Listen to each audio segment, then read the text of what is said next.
안녕하세요. 저는 두 아이의 아빠이자 워킹파파로 열심히 하루를 살고 있는 남성입니다. 여러분, 살면서 누군가에게 크게 배신당하는 일을 겪는다는 게 흔한 일이라고 생각하시나요? 저는 결코 흔한 일이라고 생각하지 않았습니다. 지금도 그 생각엔 변함이 없어요. 하지만 그 흔하지 않다고 믿고 있는 일이 저에게 벌어졌고, 저는 그 일로 인해서 크나큰 아픔과 상처를 받아야만 했어요. 희생까지도 마다하지 않았던 가정까지 잃게 되면서 한 사람을 용서할 수 없는 감정까지 가지게 된 전 하루하루가 고통스러웠답니다. 하지만 이젠 아이들을 생각해서라도, 그리고 저의 남은 인생을 생각해서라도 후를 털어버리려고 합니다. 그리고 마지막으로 제 이 사연을 다 토해내듯 이야기하면서 제대로 한번 털어보려고 해요. 저는 아내와는 지인의 소개를 통해서 만났어요. 첫 만남에서부터 저희는 대화가 아주 잘 통했습니다. 왜냐하면 아내가 당시 강아지를 키우고 있었거든요. 동물병원을 운영하는 원장으로서 당연히 개나 고양이, 각종 동물들을 다 좋아하는 저로서는 환영할 만한 일이었어요. 그러니 더더욱 대화가 잘 맞을 수밖에 없었죠. 첫 만남부터 서로가 서로에게 호감이었던 저희는 연애를 본격적으로 하게 되면서 서로 키우고 있는 강아지를 데리고 나와서 산책도 시키고 하면서 데이트를 자주 했었어요. 아내와는 연애를 할수록 더 재미있었고 좋았습니다.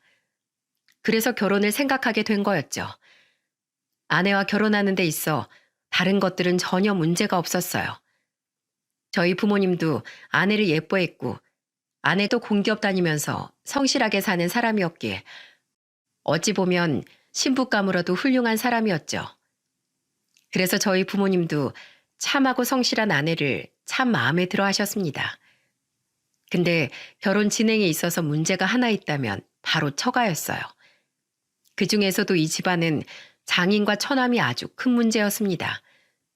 전부 아내에게 들은 내용이었는데 저와 연애할 당시에는 장인이 다단계 투자를 해서 거의 7억 정도를 말아먹었다고 하더군요. 그래서 갑자기 처갓집이 휘청거리게 되면서 많이 어려워진 상황이었죠. 제가 처가에 인사를 하러 갔을 땐 25평짜리 월세집에서 사람 한 5식구에 강아지까지 총 6식구가 살고 있었어요. 집도 비좁았지만 워낙에 오래된 곳이라 그런지 허름한 집 특유의 꿉꿉한 냄새가 나서 사실 오래 있는 게 좀 힘들 정도였습니다. 그래도 사랑하는 여자친구와 그 가족이 사는 집이었기에 저는 밝게 있으려고 노력을 했고 나중에 처가집도 좋은 곳으로 이사할 수 있게 해줘야겠다는 생각까지 했었어요. 그만큼 저는 저의 아내를 사랑했습니다. 처가의 사정이 많이 좋진 않았지만 경제적인 이유는 결혼을 좌지우지할 만큼의 문제가 되지 않았기에 저희 둘은 결혼까지 쉽게 갈 수 있었어요. 특히나 처가에서는 장인이 저를 엄청 좋아했습니다. 왜냐하면 장인 입장에서는 돈 많은 의사 사이가 생기는 거니 대환영일 수밖에 없는 거였죠. 근데 저는 그리 호락호락하지 않았어요. 아내와 결혼하고 나서 살면서 몇 번이나 장인은 저한테 돈을 달라고 요구를 했지만 저는 그리 쉽게 돈을 내주지 않았습니다. 왜냐하면 그 돈이 다 어디에 쓰일지 어떻게 낭비될지가 눈에 훤했거든요. 그리고 장인이 저에게 돈을 달라고 할 때마다 장모님이 나서서 저의 편을 들어주셨기 때문에 저는 별탈 없이 돈을 건네주지 않을 수 있었어요. 대부분 이런 식이었습니다. 자네 나한테 투자 좀 해봐. 이번에 주식 아주 기가 막힌 게 나왔다고 하는데 이번 정보통은 진짜 믿을 만한 거라서 말이야. 너무 아까운 기회인데 나한테 딱 3천만 원만 투자하게. 그럼 그거 내가 3배로 불려서 자네 반, 나 반 이렇게 갖자고. 어때? 싫습니다, 장인어른. 또 이번에도 잘못 투자하셔서 돈 다 날리려고 그러세요? 절대 안 됩니다. 제가 돈이 없어서가 아니라 장인어른께서 이제 더는 그런 쓸데없는데 돈 쓰시면 안 되니까 안 드리는 거예요. 장인어른, 지금 처남도 일 안 하고 있고 장모님 혼자서 일하고 계시는데 안쓰럽지도 않으세요? 그러니 제발 장인어른 이제 엉뚱한 데 돈 쓸 생각 마시고 제발 좀 가장으로서 책임감 좀 가져주세요. 네? 아, 됐어. 돈 주기 싫으면 그냥 안 주면 되는 거지. 어디서 훈계질이야. 너 이번에 아주 제대로 실수하는 거야. 그게 얼마나 아까운 기회인 줄 알아? 아, 진짜 생각할수록 아까워 죽겠네. 강서방, 그러지 말고 진짜 딱 한 번만 주면 안 되겠나? 그럼 내가 자네 훈계질 하는 것도 다 달게 들을게. 어? 아, 제발 좀. 안 됩니다. 절대로 안 돼요, 장인어른. 그렇게 떼쓰셔도 저 못 드립니다.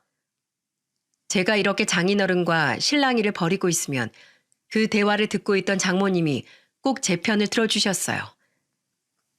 아, 당신 또 정신 못 차리고 사위한테 돈 달라고 하는 거야? 내가 그 말 한 번만 더 하면 바로 이혼이라고 했지? 정신 못 차려 진짜? 당신 자꾸 이럼 애들이 이제 우리 집에도 안 와. 그러니까 제발 그 입 좀 다물어, 입 좀. 장모님은 장인의 입술을 손가락으로 꼬집으면서까지 말려주셨어요. 그래서 저도 거절을 더 잘할 수 있었던 거였죠. 그렇게 장인과의 실랑이 아닌 실랑이를 벌이면서도 결혼 생활은 잘 해나갔고 아내와 저 사이엔 아들과 딸이 태어났습니다. 당시 아내는 둘째 딸을 낳으면서 살이 좀 쪘었어요. 아내는 원래 살이 안 찌는 체질이라서 첫째 때까지만 해도 살이 전혀 안 찌고 배만 나왔는데 둘째 때부턴 살이 좀 찌더라고요. 근데 저는 그런 모습도 상관없었기에 늘 아내에게 예쁘다고 말해줬는데 아내는 본인 스스로의 모습이 싫은 듯 했습니다. 그래서 저한테 하고 싶은 일이 생겼다며 말을 하더라고요. 여보, 나 요즘 살이 너무 많이 쪄서 헬스도 다녀보고 다 해봤는데 살이 너무 안 빠지네. 나 이렇게까지 살쪄본 적이 없어서 너무 스트레스 받는 거 있지? 그래서 말인데 나 볼링을 좀 해볼까 해. 내 친구가 얼마 전부터 볼링 시작했는데 재미도 있고 전신운동이라 살도 빠진다면서 나한테 추천해 주더라. 나 그거 취미로 좀 시작해도 돼? 볼링? 볼링 좋지. 나도 한때 볼링 재밌게 쳤었으니까. 근데 볼링이 살이 빠지나? 어쨌든 살이 빠지든 안 빠지든 당신 취미생활 하나 갖는 건 좋은 거니까 시작해봐. 그러면서 살도 빼고 건강도 챙기면 좋지 뭐. 아내는 저에게 볼링을 하고 싶다며 이야기를 해왔고 저는 긍정적으로 생각을 해서 그렇게 해보라고 했어요. 딱히 제가 아내를 막을 이유도 없어서 흔쾌히 해보라고 했죠. 근데 그게 저한테 큰 비극을 가져다 줄 줄은 정말이지 꿈에도 생각을 못했습니다. 아내는 그 당시 바로 볼링을 시작했고 그때가 저희가 결혼하고 난 지 6년 차가 되던 때였어요. 아내가 볼링을 시작한 이후 얼마 동안에도 저희는 아무런 문제 없이 잘 지내고 있었죠. 그래서 저는 사랑하는 아내와 그 처가를 위해서 장인 대신에 가장 노릇을 좀 하려고 노력도 많이 했었고요. 왜냐하면 처남도 장인을 닮아서 재구실을 제대로 못하고 있었기에 그 집안을 도울 수 있는 건 저밖에 없었거든요. 비록 처남과 장인은 철도 없고 염치도 없어서 집안을 많이 힘들게 했을지라도 장모님만큼은 정말 헌신적으로 가족을 위해 노력하는 분이셨어요. 장인을 대신해서 일을 하며 힘겹게 지내시는 분이었기에 건강도 좋지 않아서 항상 걱정이 많이 되는 분이셨죠. 그래서 저는 다른 거 다 제쳐놓고 장모님 한 분만 봐서라도 좀 처가에 도움이 되고 싶었어요. 장모님, 이 집 계약이 언제까지예요? 월세 마무리되려면 얼마나 있어야 돼요? 이제 한 6개월 남았네. 네, 그럼 이 집 만료되면 제가 전세집 구해드릴게요, 장모님. 제가 더 좋은 집은 못 해드려도 여기보다는 좋은 집으로 해드릴 수 있으니까 조금만 기다려주세요. 이제 월세도 그렇고 이런 안 좋은 환경에서 지내는 것도 그만하셔야죠. 그러니까 조금만 참으셨다가 여기 계약 만료되면 제가 집 준비해드릴 테니까 거기에서 지내세요. 그래야 장모님 건강도 회복되죠. 아유, 강서방 고맙네. 우리까지 이렇게 안 챙겨도 되는데 자네가 이 집안에 장가와서 참 여러모로 희생하는 게 많네. 용돈도 이젠 안 줘도 되는데 왜 자꾸 보내는 거야, 미안하게. 자네가 그 보내는 60만 원이 자네한테도 어디 적은 돈이겠는가? 아무리 병원 잘 된다고 하지만 그래도 누구에게라도 돈은 다 똑같은 건데 말이야. 정작 우린 우리의 시집 보낼 때 해준 것도 하나 없는데 자꾸 이렇게 받기만 해서 어째. 그런 말씀 마세요, 장모님. 저한테 예쁜 아내 주셨잖아요. 전 그걸로 충분합니다. 그리고 그 용돈도 장모님이 제 어머니와도 같잖아요. 그래서 드리는 거니까 생활비에 잘 보태서 쓰세요.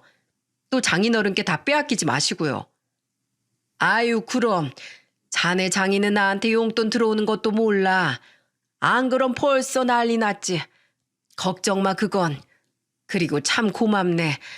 진짜 자네가 우리 집 은인이야, 은인. 보물이 따로 없어, 정말. 이렇게 장모님이 저한테 많이 고마워하실 정도로 저는 처가한테 잘하려고 노력했어요. 그 와중에 장인어른은 포기하지 않고 꼭 저한테 한 번씩 돈 얘기를 하고 그랬는데 저는 장인한테만큼은 돈을 주지 않았죠.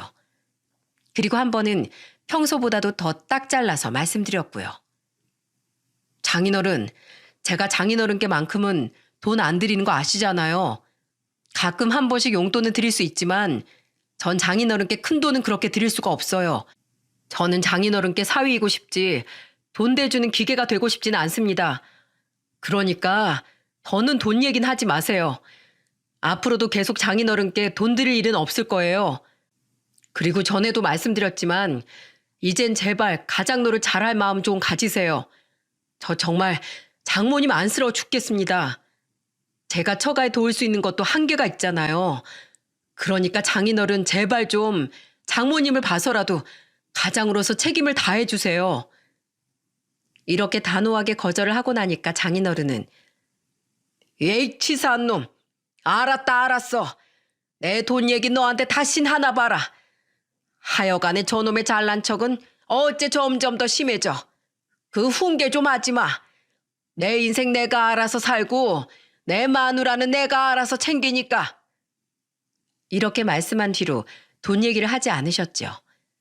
참으로 답답한 상황들의 연속이었답니다.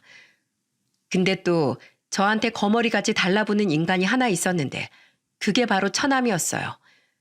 처남도 저에게 참 황당한 소리를 많이 했습니다. 언젠가 한 번은 저한테 말도 안 되는 요구를 하더라고요. 매영, 저 이번에 곧 생일 돌아오는데 생일 선물 통 크게 한번 해주시죠. 뭐? 생일 선물? 뭐 얼마나 통 큰 선물을 원하길래 그렇게 비장하게 얘기를 해? 그게 말입니다. 요즘 수입차 좋은 게 하나 나왔더라고요. 그거 한 대만 사주시면 감사하겠습니다. 제가 알아봤는데 중고로 한 5천만 원만 내면 바로 살 수 있답니다. 뭐 5천만 원?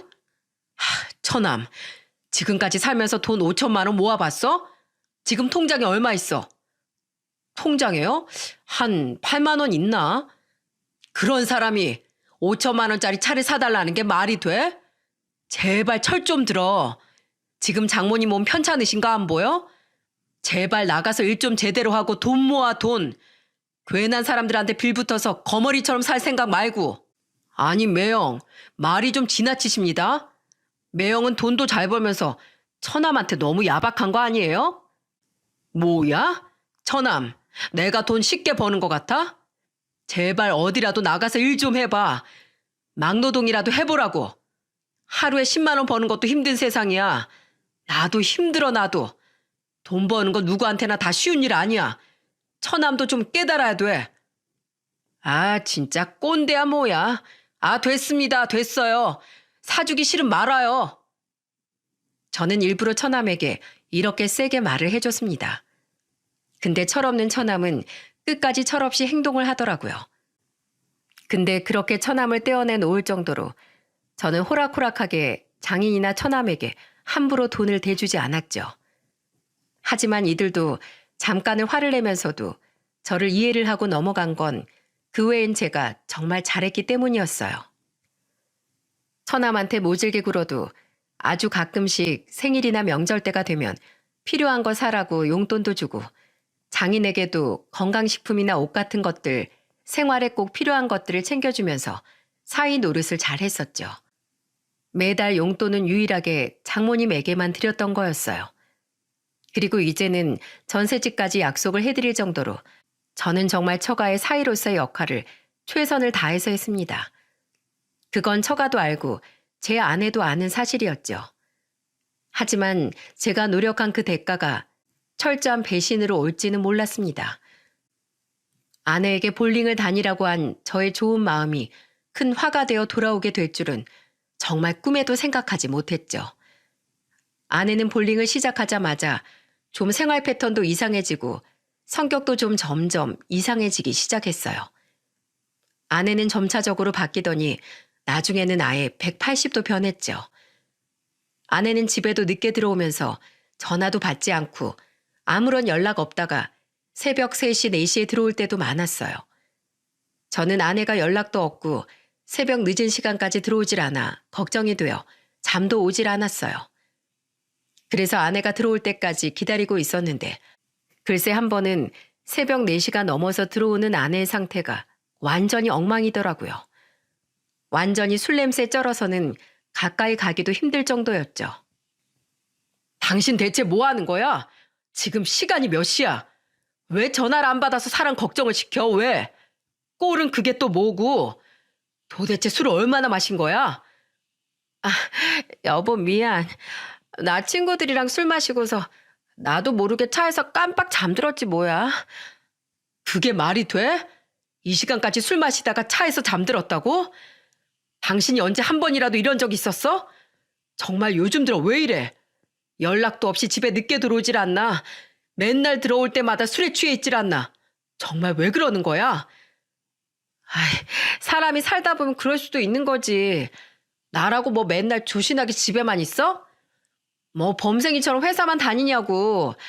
나 그동안 답답해서 아주 지겨웠다고. 나 지금 즐기는 거야.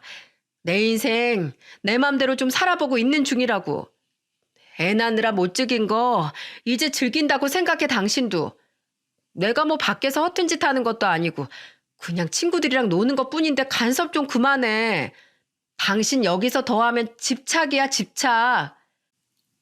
아내는 오히려 더 뻔뻔하게 나왔어요. 그러고는 저를 완전히 무시한 채로 방으로 들어가 자버리고 말았죠. 게다가 아내는 바깥 생활에 미쳐서 애들을 볼 생각도 하지 않았어요. 처음에 아내가 둘째를 임신했을 때는 첫째도 어렸기에 둘째를 임신했을 때부터 장모님이 집으로 오셔서 아예 봐주셨기에 장모님이 집으로 내려가시기 전까진 더 밖에 돌아다녀서 장모님과 저한테 혼난 적이 한두 번이 아니었어요. 그런데도 아내의 버릇은 고쳐지질 않았죠. 나중엔 장모님도 엄마인 자기 믿고 아내가 밖에 놔두는 것 같다며 어느 정도 애들을 봐주신 이후에 처가로 돌아가셨죠. 근데 그때도 기가 막힌 일이 있었어요. 장모님이 처가로 돌아가고 나서 아내는 애들을 데리고 오랜만에 처가에서 자고 온다고 하길래 그러라고 했습니다. 다른 곳도 아니고 처가로 간다고 했기에 그러라고 했죠. 근데 나중에 모든 사실을 알고 나서는 저는 기함을 했습니다. 분명 아내는 그날 처가에 도착해서 인증사진까지 보내며 저한텐 잘 도착했다고 했는데 알고 보니 아내는 그 길로 애들만 처가에 맡겨놓고 놀러 나가선 외박을 한 거였어요.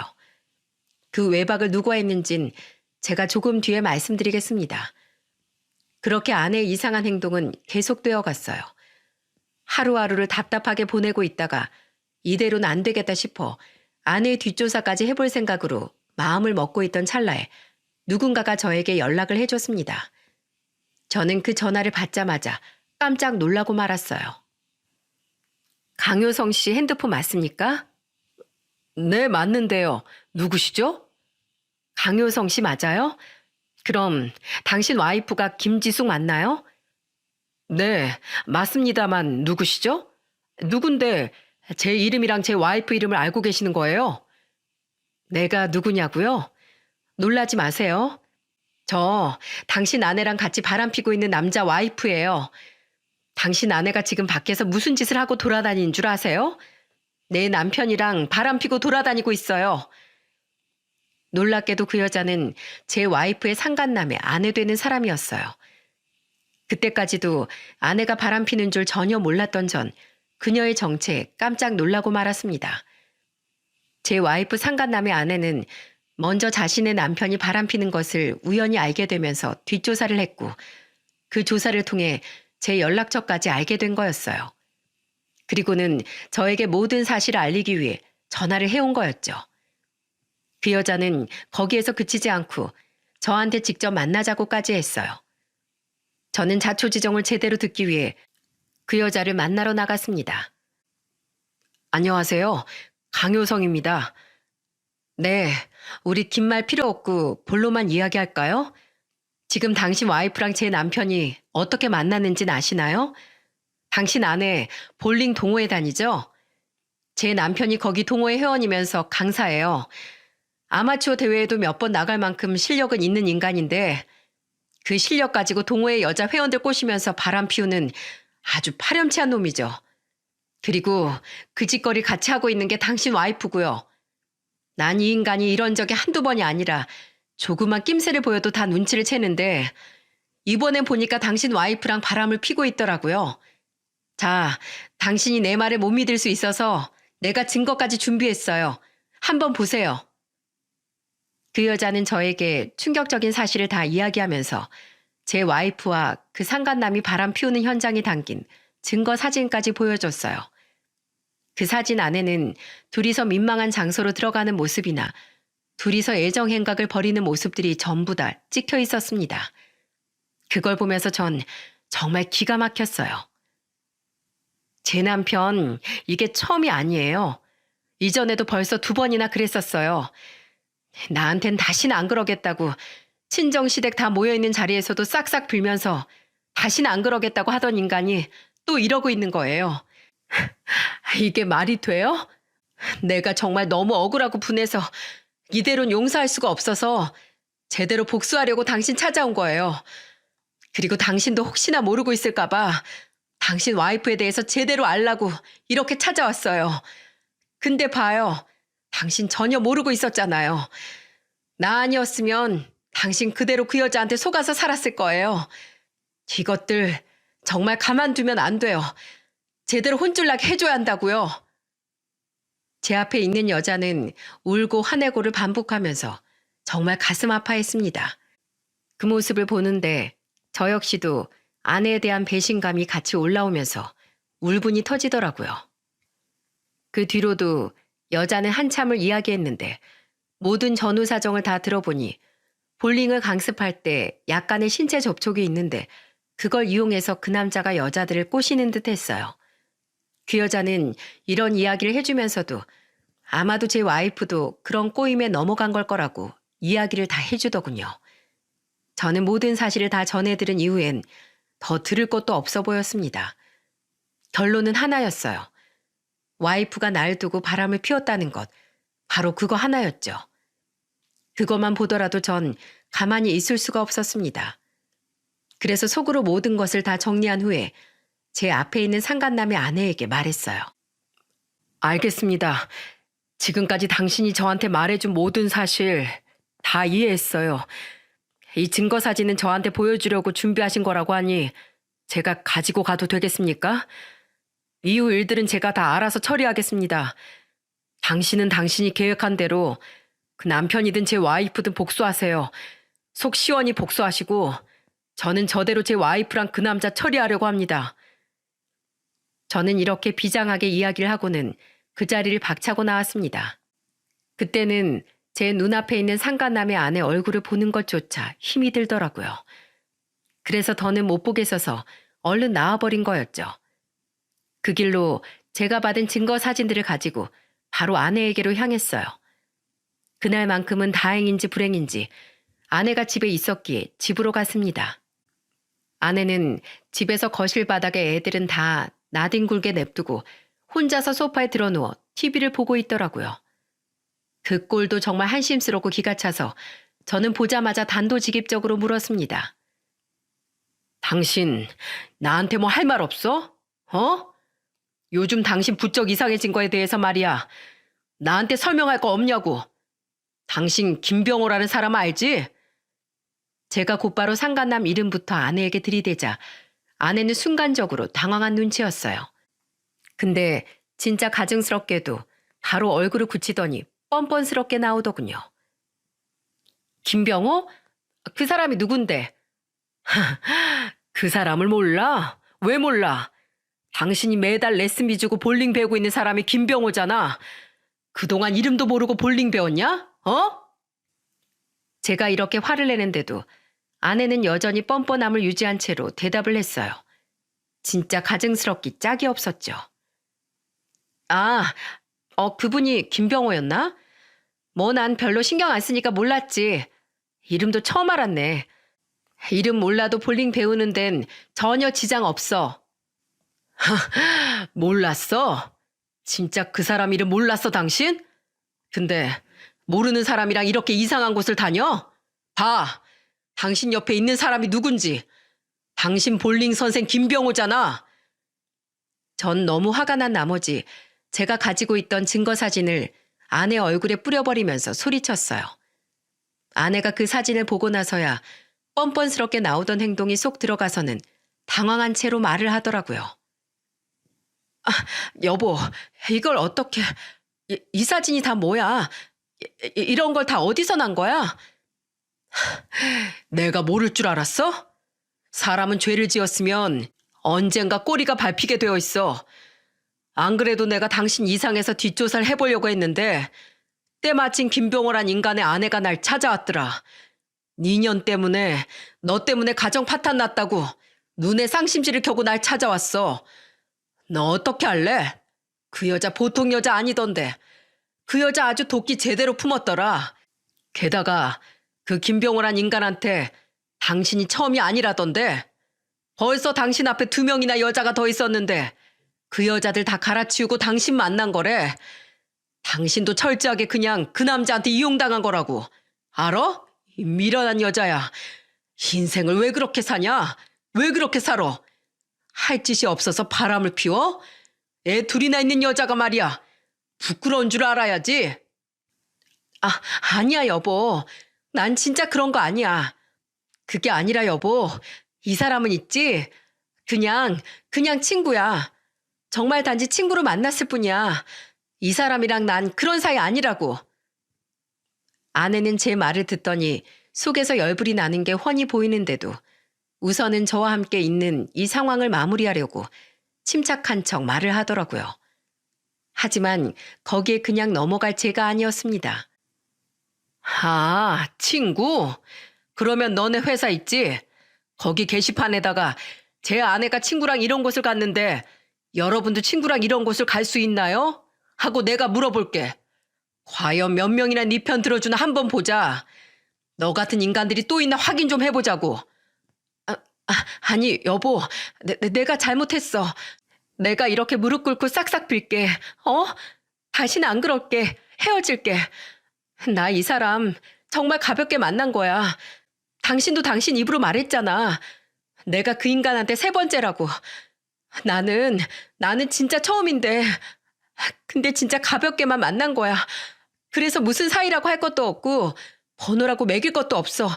진짜야. 난 결백해. 이 사람은 단지 친구 만나듯이 가볍게만 만난 것뿐이라고. 진짜야. 그래. 근데 어쨌든 이제 인정한 거네. 너네 둘이 만났었다고 인정했어 지금? 네 입으로. 맞지? 야, 인정 빨라서 좋네. 야, 이것 좀 봐봐. 이게 뭔지 알아? 이거 녹음기야. 네, 저는 아내를 보러 들어가기 직전에 핸드폰으로 녹음기를 켜놓았고 끝내 아내가 자신의 바람을 인정하는 음성을 증거로 잡을 수가 있었어요. 아내는 제 손에 들려진 녹음 기능이 켜진 핸드폰을 보면서 순간 너무 당황했는지 아무 말도 못하더라고요. 여보, 이게 뭐야? 설마 지금 우리 대화 내용 녹음한 거야? 맞아. 녹음한 거야. 네가 날 두고 바람 폈다는 증거를 네 입으로 인정하는 목소리로 잡고 싶었는데 네 입으로 아주 친절하게 실토했네. 아주 고맙다. 아주 고마워. 여보, 왜? 어떻게 이렇게 녹음을 할 수 있어? 동의하지 않는 상황에서 녹음하면 인정 안 되는 거. 그거 몰랐어? 아마 이거 불법일걸? 맞아. 이거 불법이야. 네가 지금 날 상대로 불법을 저질러? 나 고소할 거야. 고소할 거라고. 아, 고소한다고? 그래, 고소해. 누가 이기나 해보자. 그리고 네가 지금 감히 내 앞에서 인정이라는 말을 써? 야, 정신 똑바로 차려. 네가 지금 네 입으로 적용할 수 있는 인정이란 말은 네가 바람핀 걸 인정한다 라고 말할 때나 쓸 수 있는 거야. 알아들어? 감히 나한테 적용해서 쓸 수 있는 게 아니라. 저는 바닥까지 기는 아내의 모습을 보고 있자니 정말 한탄이 절로 나왔습니다. 너무나 내 신세가 한탄스러웠어요. 어쩌자고 이런 여자를 내 와이프로서 사랑한다고 말하며 지내왔는지 제 자신이 끔찍해지기까지 했죠. 무엇보다 정말 결혼 6년 만에 이런 일을 당하니 심장이 덜컹거렸어요. 왜 사람들이 아내를 동호회나 등산 모임에 보내지 말라고 했는지 이번 일을 통해서 뼈저리게 느낄 수가 있었죠. 물론 선량하고 정말 좋은 모임도 많을 거라는 거 압니다. 근데 그런 좋은 모임들이 이런 파렴치한 모임들 때문에 욕을 먹는 것 같아요. 그러면서 사람들의 선입견이 안 좋아지게 된 거 아닐까 싶네요. 저는 지금까지는 사람들의 선입견을 가지고 하는 말들을 잘 안 믿었는데 이번에 제가 아내에게 호되게 당하고 나서는 정말 이제 앞으로는 어떤 모임도 잘 믿을 수가 없을 것 같습니다. 다 그런 게 아니라는 걸 잘 알면서도 말이죠. 그렇게 저는 아내에게 서프라이즈 공개를 하며 1차적으로 혼쭐을 내주었어요. 아내는 객기를 부리면서 저한테 고소한다고 했지만 나중에 가서는 자신에게 철저하게 불리하다는 걸 알겠는지 막 바지가랑을 붙잡고 매달리더라고요. 하지만 저는 아내와의 인연을 완전히 끊어버리기로 마음을 먹었기에 매달리는 아내를 다시 붙잡아 주지 않았어요. 그리고 그 뒤로는 이혼 소송을 준비하고 있었죠. 그리고 이혼 소송을 하면서 아내한테만 소송을 건 게 아니라 아내와 바람을 피운 상간남에게도 위자료 청구 소송, 상간남 소송을 걸어서 복수로 이끌어낼 수 있는 모든 법을 동원해서 다 써먹었죠. 근데 어이없게도 아내는 끝까지 이혼을 안 하려고 하더군요. 그렇지만 저는 이 여자와 사는 이유가 너무나 끔찍했기에 그대로 이혼 소송을 진행할 수밖에 없었어요. 근데 참 아이러니하게도 그때가 마침 처갓집 전세가 만료되는 시점이었어요. 처갓집에서는 이미 집 주인에게 집을 나간다고 통보한 상황이었죠.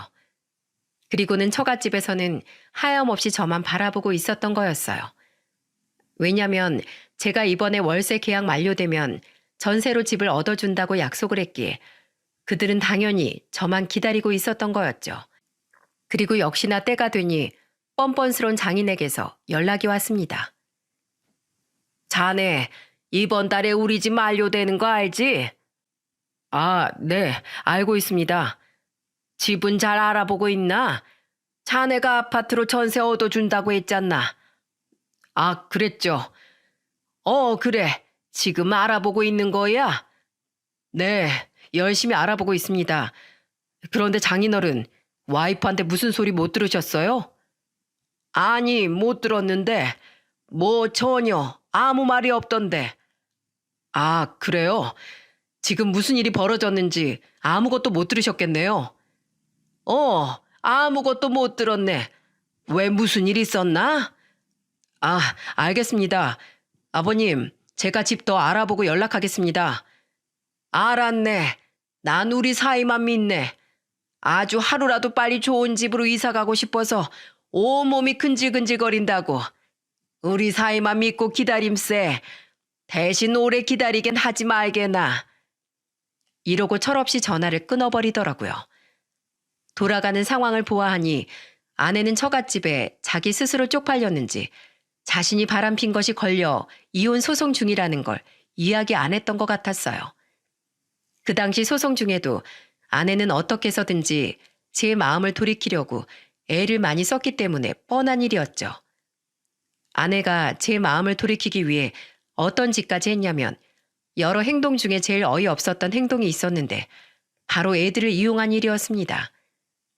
아내는 애들을 시켜가지고 한 번은 이런 말을 하게끔 한 적이 있었어요. 저는 당시에는 영문도 모른 채 우리 애들이 울면서 하는 말에 귀를 기울였죠. 아빠, 나 엄마랑 계속 살고 싶어요. 엄마 없으면 저희 못 살아요. 저는 이 말을 하는 애 표정이 별로 진지한 것 같지가 않아서 물었어요. 너 그동안 엄마 밉다고 아빠한테 계속 그랬잖아.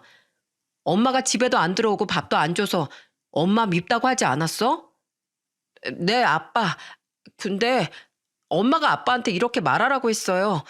안 그러면 혼난다고 했어요. 저는 아무 죄 없는 애들까지 꼬드겨서 이런 행동을 하는 아내를 더더욱 용서할 수 없었습니다.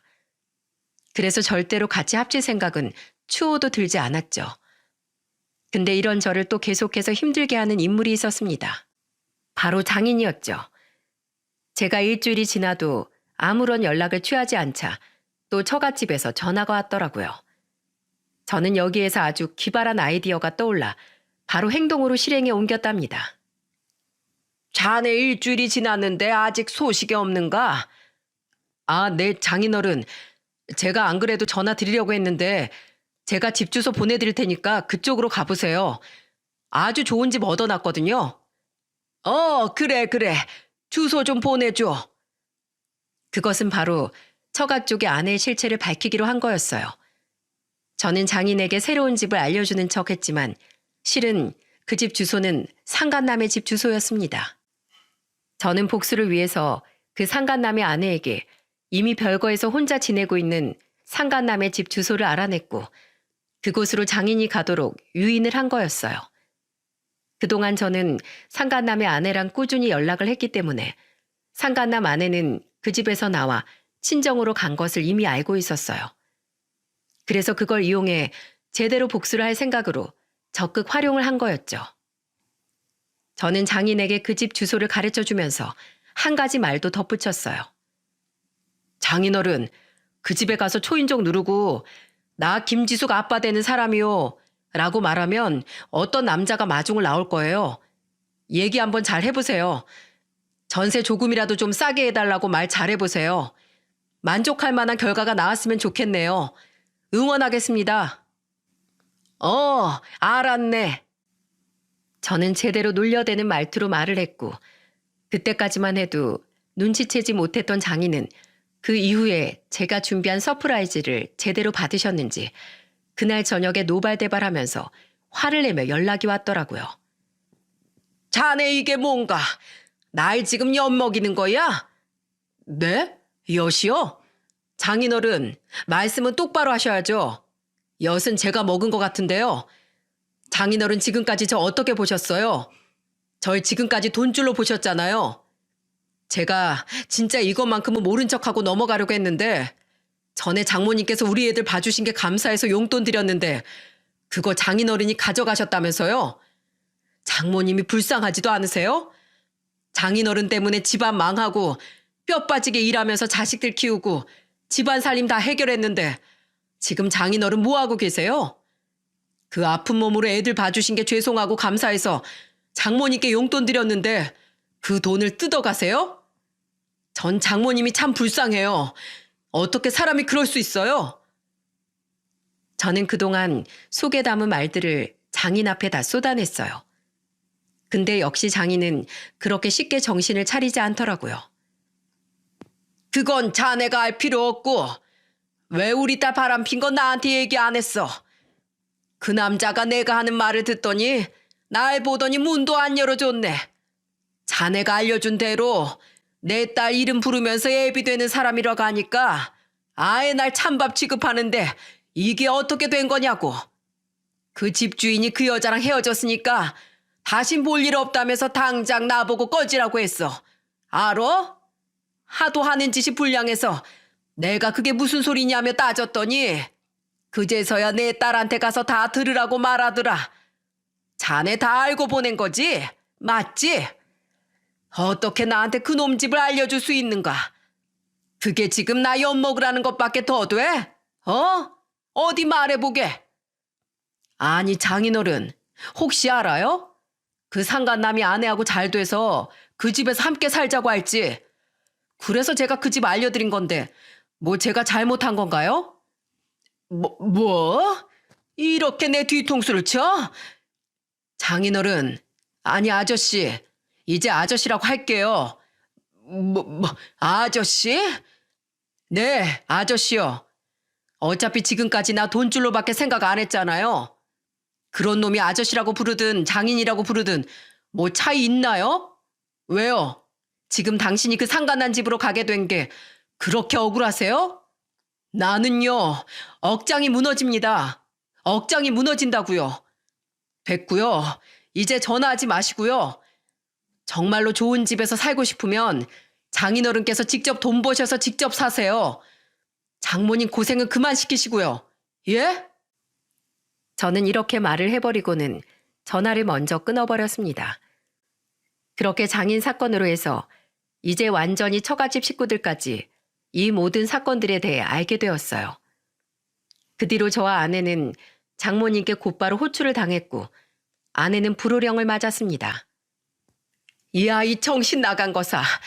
네가 어째서 강서방을 배신해? 어째서? 강서방이 도대체 너한테 못한 게 뭐야? 너한테 부족한 게 뭐야? 오히려 너한테 과분한 사람인데 그런 사람 뒤통수를 쳐? 이 한심한 거사, 이 멍청한 거사. 장모님은 아내의 등을 퍽퍽 때리면서 울면서 말씀을 하셨어요. 그제서야 아내도 엉엉 울면서 그 때리는 손을 다 막고 있더라고요. 저는 그 모습조차도 이제는 가식 같고 보고 싶지 않아 아예 고개를 돌리고 있었습니다. 그랬더니 한참 뒤에 장모님이 저한테 오셔서 제 손을 꼭 잡고는 말씀을 하시더라고요. 자네, 정말로 내가 미안하네. 딸 자식 하나 잘못 키워서 내가 정말 미안하네. 내가 정말 할 말이 없네. 자네한테만큼은 그러면 안 되는 건데 자네가 무슨 죄가 있다고. 우리 같은 집을 만나서는 정말 미안하네. 정말로 미안해. 장모님은 정말 참외 눈물이라도 흘리듯 하염없이 눈물을 흘리면서 말씀하셨어요. 그제서야 저도 억울했던 마음이 화로 분출되는 게 아니라 눈물로 나오더라고요. 그래서 울면서 대답을 했습니다. 아닙니다, 장모님. 장모님께서 무슨 잘못이 있으시겠어요. 아내가 잘못을 다 저질러 놨는데요. 그동안 너무 감사했습니다. 제가 아버님께는 감사하다는 말 못 드렸지만 그동안 저희 애들 잘 돌봐주시고 절 따뜻하게 사위로 받아주셔서 너무 감사했습니다. 잊지 못할 겁니다. 아닐세, 아닐세. 내가 잘못했네. 내가 나쁜 년이지. 우리 사위한테 무슨 일을 저지른 거야. 아니에요, 장모님. 부디 죄책감 가지지 마시고 장모님만큼은 행복하게 살아주세요. 이 못난 사위가 비록 이 일을 다 알게 해서 마지막엔 불효를 저지르고 떠나지만 그래도 장모님만큼은 행복하게 살아주십시오. 장모님 그동안 정말 감사했습니다. 저는 여기까지 말씀드리고 눈물을 닦고 미련 없이 그 집에서 나와버렸습니다. 그 뒤로 저는 가차없이 이혼 소송을 진행을 하면서 제가 받을 수 있는 모든 법적인 이익을 다 받았어요. 특히나 아내도 그렇고 상간남까지 법적으로 탈탈 털어서 제가 받을 수 있는 건 최대치로 다 받아냈죠. 근데 아내는 저한테 이혼당하고 탈탈 털린 것뿐만 아니라 또 제대로 당한 게 있었답니다. 바로 제가 이혼을 진행하고 있던 그 사이에 아내 상간남의 와이프가 크게 한 건을 했더라고요. 저도 모르는 새에 상간남의 아내는 제대로 된 복수를 한 듯 했어요. 그 방법은 바로 제 아내가 일하는 공기업 회사에 가서 아주 난장판을 만드는 거였죠. 상간남 아내는 제 와이프가 다니는 공기업으로 가서는 거기다 대문짝만한 플랜카드를 만들어 목에 매달고는 회사 곳곳을 돌아다녔던 것 같습니다. 그러면서 아내와 같이 일하는 동료들이 아내가 바람핀 것을 알아버렸죠. 그래서 어떻게 되었는지 아시나요? 제 아내는 공기업에 다녔기 때문에 정식 공무원은 아니었지만 공기업이란 정부 주도하에 운영되는 기업이라 공무원법 적용을 받아서 위반으로 해임되고 말았어요. 그렇게 제가 상상도 못한 방법으로 상간남 아내는 제 아내를 질근질근 먼지까지 다 털어버리고는 복수를 제대로 했죠. 그건 전부 다 아내의 업보였습니다. 결국 그래서 현재 아내는 모든 걸 다 털리고 나서 직장도 잃고 집도 잃고는 거지처럼 살고 있는 것 같더라고요. 집마저도 다 제 것이었기에 지금은 다시 좁디 좁은 집으로 들어가 장모한테 매일같이 욕 들어가며 살고 있는 것 같았습니다. 아이들은 저희 집에서 키우고 있어요. 아내는 뻔뻔스럽게 양육권이라도 본인한테 달라며 말을 했는데 저는 오히려 다른 건 다 안 돼도 양육권만큼은 절대로 포기할 수 없다고 엄포를 내놨습니다.